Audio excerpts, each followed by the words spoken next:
the grass ain't always greener. I'm just gonna tell y'all that right now. It's not always greener because people curate this stuff. Hey guys, and welcome back to my channel. If you don't know, I'm Kaya, and here on my channel I create content around lifestyle, wellness, and faith. So if you're interested in that sort of content, please make sure that you like and subscribe to the channel. So we're just going to jump right in today. So today I will be sharing with you guys 3 reasons why you may be feeling mentally stuck. And when I say mentally stuck, I mean, you ever just have like a time in your life where you just feel like just complacent? Like you just feel like things are just not panning out your way, and you just feel like you're in a season of, I don't know, like just stillness. I don't know if you guys have, but I have. I'm actually in that season right now. So I just wanted to share with you guys 3 reasons why you may or may not feel this way. So let's jump into the video. So the first reason that you may be feeling mentally stuck is because you lack discipline. If you lack discipline, you're going to constantly feel like you're in a state of stillness. Discipline is essential to any type of growth. If you do not have discipline, you will not be able to improve or transform what your current state is. If anybody's ever read Atomic Habits by James Clear, if you're into personal development and you have not read this book, I highly suggest you read this book. But it's a book that I read and I really enjoyed because James Clear talks about the 1% rule.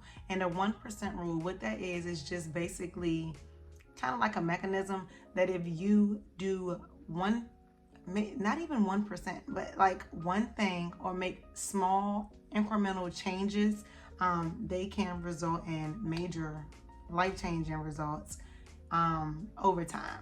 So he talks about like making your bed in the morning. He also discusses just small, like little tiny habits that you think that wouldn't make a difference, that actually make a difference in the long run in your mental. Subconsciously, you know, we might start one thing and then we may stop, and that's all a part of the game. I guess like the thing that sets you apart is you continuing to do it. So starting and stopping, I can speak to that because with YouTube, y'all, I've been on YouTube for, I don't know, like 4 or 5 years now, and I always start and I stop and I start and I stop and I say I want to do it, but I lack the discipline because I don't want to edit. If I'm being real, I don't want to edit. So discipline is so major, and it's so imperative to growth. Also, getting out of your comfort zone. Like getting out of your comfort zone is really what's going to like take you to the next level. You cannot grow being in the same place. You just can't. And if that means like getting new friends or getting a new hobby, or you know, just changing things up from your everyday routine, honey, is what you got to do. Number 2 is going to be a lack in confidence in yourself. This should have been like the holy grail of why you're feeling stuck, because everything starts in the mind. And I know that sounds like so cliche, but when I say everything starts in the mind, it honestly starts in the mind. If your mental is not well, you cannot be well. You cannot pour into other people. You can't pour into yourself. Your mental has to, and it starts here, is going to excel you to the next level. If you're not mentally well, I don't know how you expect anything to get better, how you expect to grow, how you expect to like, change your overview on things and shift as you see fit, grow and develop. It'll also cause you to self-sabotage. And when I self-sabotage is just basically doing stuff subconsciously to, make yourself not perform at your highest self, okay? And then we also give ourselves, like false narratives, and we tell ourselves stuff that isn't true, and then we believe it. You ever heard of like a compulsive liar? Yeah, it's like that. So giving ourselves these false narratives, telling ourselves that we're like incapable and not qualified to do things, when where's the proof? I took a course about a year ago, and this like that whole false narrative thing was like heavy on the course that I took, or within the course that I took. And it made me really like having to go back and do like the self work, because everything reverts to confidence. If you have confidence in yourself, it's going to show. It's going to show, it's going to translate in all aspects of your life. But if you don't have confidence in yourself, it's going to translate as well.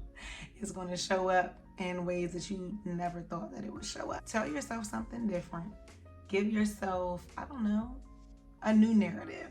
And then you also have to provide facts. Provide facts for the false narratives that you do tell yourself, that you're not qualified, that you're not capable, that you can't do something. Again, going back to what I said previously about how you speak to yourself and what you tell yourself, you have to be able to negate these things, especially if there's no hard proof showing that you can't do something or that you're incapable of performing a certain type of way. Reason number 3 is going to be that you are constantly comparing yourself to others. Imposter syndrome. We've all been there. We all do it. I do it. You do it. Everybody has done it before. If you don't do it now and you've overcome that part of life, kudos to you. But if you are like me and, you know, often encounter imposter syndrome, then this is another reason why you're being held back. If you're feeling like you always comparing yourself to other people, baby, you cannot go nowhere like that. Like, you will not be able to flourish comparing yourself to the next person, because the thing is, everybody's journey is different. You encounter and go through in life is going to be different. So you can never like fully compare yourself to somebody else. I think the trick in this is just to enjoy the journey, to enjoy your process. And I'm learning this every day.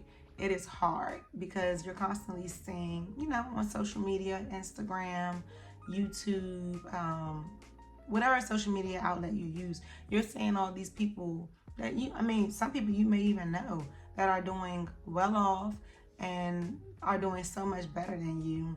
And, you know, the grass ain't always greener. I'm just going to tell y'all that right now. It's not always greener because people curate this stuff. They put out what they want you to see, and I know it looks nice, and sometimes it really is nice on the grass really is green on the other side, and these people are really doing well for themselves, but your journey is not theirs.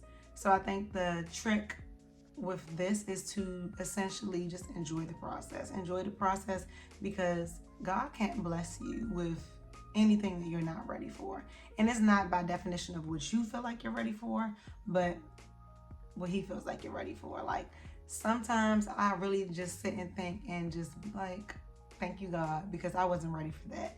And if I was ready for it, or if I thought that I was ready for it, I probably wouldn't have knew how to handle it when I got it. So be grateful for that, and understand that you do have to enjoy the process of how things are. So appreciate everything in life that you do have, because nothing is promised nor guaranteed. To be able to wake up in the morning, a blessing.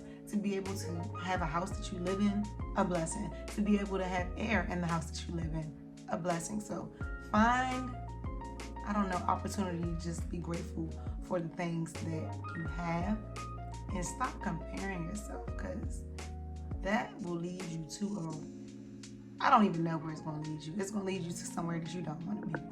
All right, guys, I hope you guys enjoyed those 3 reasons why you may be feeling mentally stuck. If you enjoy this type of content, please comment below and let me know what you guys are interested in seeing. Make sure you guys like, comment, and subscribe to the channel. I will see you in the next video.